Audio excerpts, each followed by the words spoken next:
जंगल से लाल आतंक का खात्मा हो गया, लेकिन अब जंगल में खजाना दफन है, जिसे तलाशने के लिए सुरक्षा बल के जवानों ने एक स्पेशल टीम बनाकर कार्रवाई शुरू की है।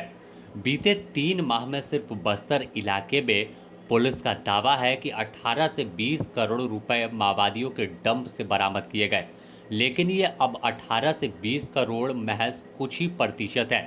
पूरा आंकड़ा बेहद आकलन करना भी अभी संभव नहीं कि कितना ज़्यादा पैसा और सोना समेत कई ऐसे चीज़ जो बाज़ार में आसानी से कभी बिक्री हो सकती है, उन तमाम चीज़ों को जंगल में डंप बनाकर माओवादियों ने दफन रखा है।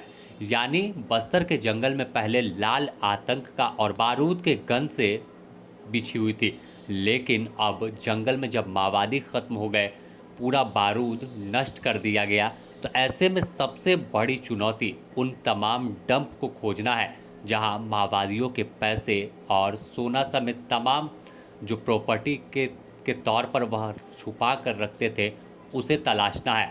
बताया जा रहा है कि जब माओवादी आत्मसमर्पण करने के लिए, पुनर्वास करने के लिए जंगल से बाहर निकले, तो वह सिर्फ हथियार लेकर जंगल से बाहर नहीं आए थे, बल्कि सोना और नगद रुपए भी लेकर पहुंचे थे।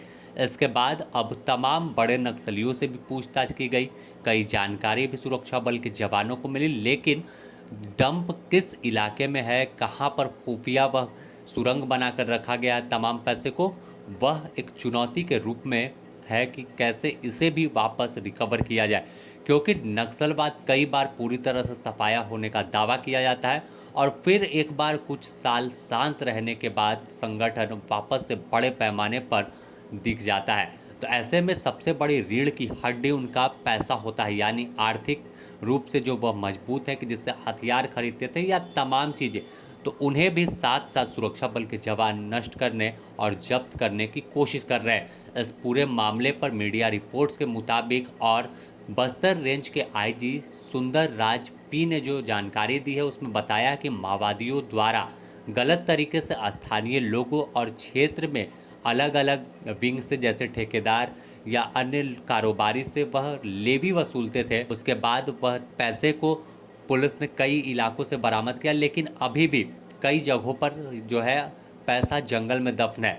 सुंदर राज के मुताबिक बीते 3 महीने में जवानों ने करीब 6 करोड़ 75 लाख रुपए नगद और 8 किलोग्राम सोना बरामद किया है।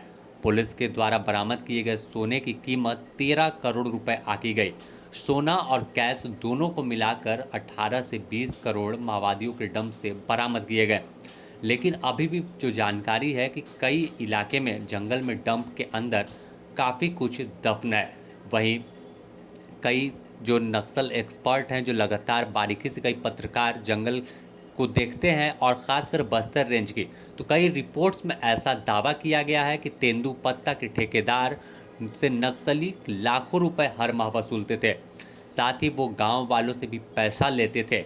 बताया जाता है कि माओवादी बस्तर में तोड़े जाने वाले हरा सोना, जिसे वहाँ पर कहते हैं, तेंदुपत्ता के ठेकेदार से लाखों रुपए वसूली कर वह उसी जंगल में दफन कर रख देते थे और ज़रूरत पड़ने पर उसे बाहर निकालते थे।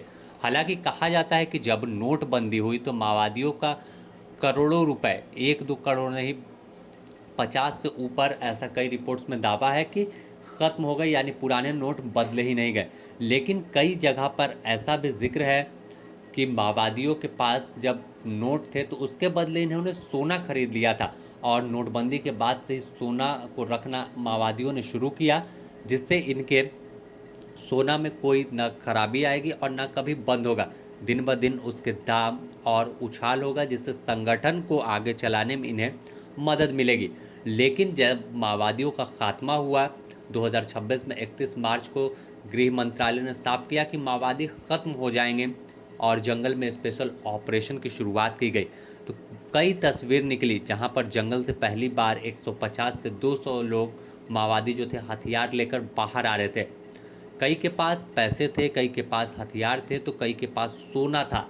और इसके बाद जब ऑपरेशन चला तो जंगल से कई बार डंप से पैसे मिले। लेकिन अभी भी जंगल में काफ़ी कुछ दफन है, काफ़ी खजाना है, जिसे तलाशने की कोशिश सुरक्षा बल के जवान कर रहे हैं, जिससे आने वाले दिनों में भी नक्सल गतिविधि खड़ी नहीं हो पाए।